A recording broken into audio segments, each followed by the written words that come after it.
Okay, we're going to talk real quickly about three ways that we can look at regulating monopolies. One of them is going to be the socially optimal or allocatively efficient spot. One of them is going to be the fair trade spot, and one of them is going to be price discriminating. I think I've already got videos on my webpage about this, but this is just review, so whatever.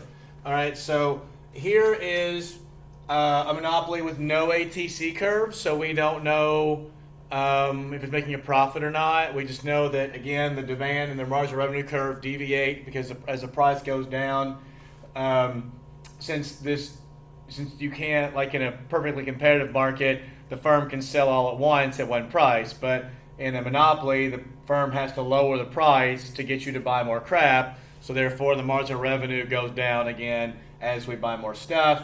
And so we know this would be the profit maximizing spot, and we would go up to the demand curve for the price. But when it's regulated, profit maximizing is thrown out the window. So if the government comes in and says, we want you to produce an allocatively efficient spot, then that's where supply hits demand. That's the most efficient for all people. Okay, and I'll show you the difference here in a second between profit maximizing and socio-optimal, so you can see the differences in terms of output and price. But in a perfectly competitive market, supply equals demand, and so perfectly competitive markets are socio-optimal or allocatively efficient.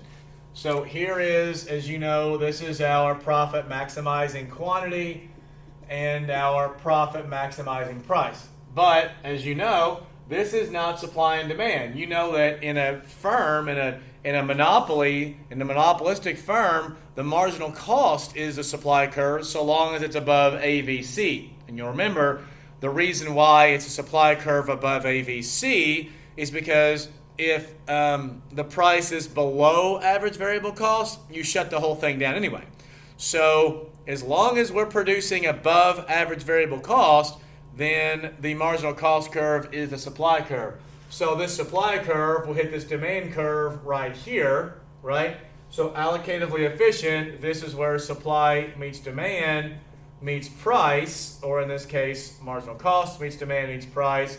So here is the socially optimal or allocatively efficient spot, right?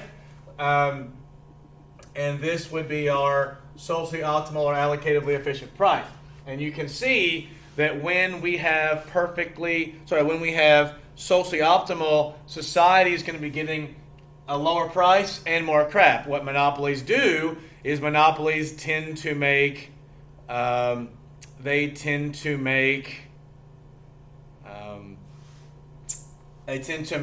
less crap for a higher price.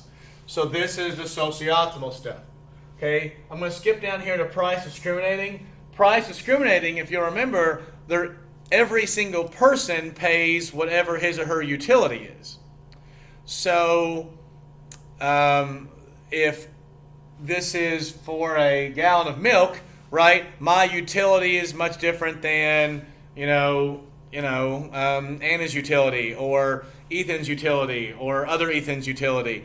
And so we all have our different utilities, so we'll all pay a different amount if we're paying up to our utility.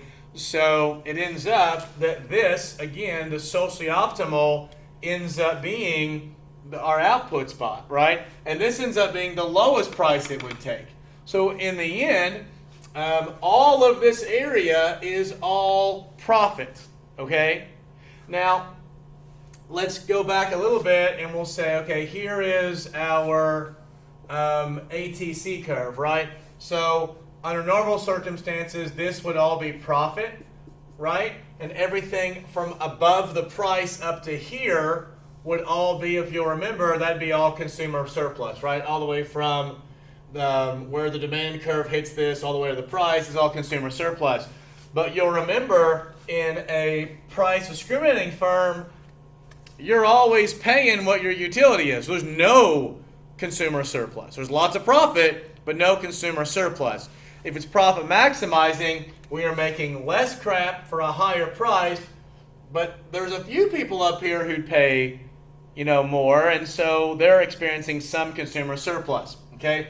Lastly, for fair trade, if the government comes in and says, we're going to have you produce at fair trade, that means they want you to produce where there is no profit, okay? And that would mean where ATC hits demand, okay? That tends to be an even bigger amount of quantity, a larger amount of quantity, and it tends to be even a lower price, okay? So you can see that the government can say, we're going to regulate you to produce what's best for society, which would be socially optimal, which is less than the profit maximizing and price and more quantity. Or they can say, we want you to produce at a fair trade. This might be for like utility companies or something.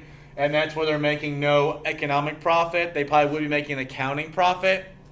And then the government can't say, we'll let you price discriminate, but some firms do price discriminate.